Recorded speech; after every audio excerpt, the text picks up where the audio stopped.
Hi every one. இப்போ நம்ம silk த்ரெட்டில் எப்படி செயின் ஸ்டிச் போடுறதுன்னு தாங்க பார்க்க போகிறோம். ஆல்ரெடி ப்ரீஃப் வீடியோ அப்லோட் பண்ணியிருக்கேன், டிஸ்கிரிப்ஷனில் செக் பண்ணி பார்த்துக்கோங்க.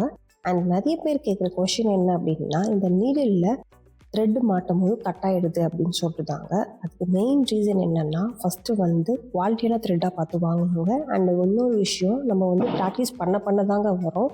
அண்ட் மெயின் திங் என்ன அப்படின்னா, இந்த நீடிலில் த்ரெட்டு மாட்டும் போது சிக்காயிடும். அது எப்படி அதை சிக்காகாமல் போடுறது அப்படின்னு சொல்லிட்டு இந்த வீடியோவில் பார்க்கலாம் வாங்க. நீடில் 90 டிகிரியில் ப்ளேஸ் பண்ணிக்கணும். இப்போ பார்த்திங்கன்னா நம்ம லாக் ஸ்டிச் போட்டு ஸ்டார்ட் பண்ணலாம். எனக்கு பார்த்திங்கன்னா ஸ்டார்டிங்கே சிங்கிள் த்ரெட் தான் வந்திருக்கு. ஸோ நான் கீழே திரும்ப ரிமூவ் பண்ணிவிட்டு திரும்பவும் ஃபஸ்ட்லேருந்து போட போகிறேன். இது நீங்கள் போட்டுட்ருக்கும் போது சென்டரில் அந்த மாதிரி ஆயிடுச்சு அப்படின்னா, நீங்கள் கீழே லைட்டாக எடுத்தாலே ஆல்ரெடி போட்ட ஸ்டிச்சில் நமக்கு டபுள் த்ரெட் வரும். ஸோ அங்கே நீங்கள் கண்டினியூ பண்ணிக்கலாம்.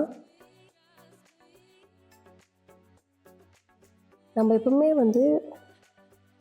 சில்க் த்ரெட்டில் போட்டுட்ருக்கும் போது இது பார்த்திங்களா, இந்த த்ரெட் எப்பவுமே இந்த டிப் இருக்குது பார்த்திங்களா, அந்த டிப்புலேருந்து பிடிச்சி இழுக்காமல் அங்கே அந்த ஸ்டெப் மாதிரி இருக்குது பார்த்திங்களா, அங்கேருந்து நம்ம இழுத்தோம் அப்படின்னா நமக்கு த்ரெட்டு சிக்காகாமல் இருக்குங்க.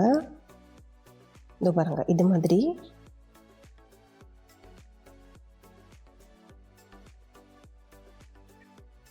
அண்ட் எப்பவுமே கீழே பார்த்திங்கன்னா கொஞ்சம் நம்ம லூஸாக தான் பிடிக்கணும், டைட்டாக பிடிக்கக்கூடாதுங்க.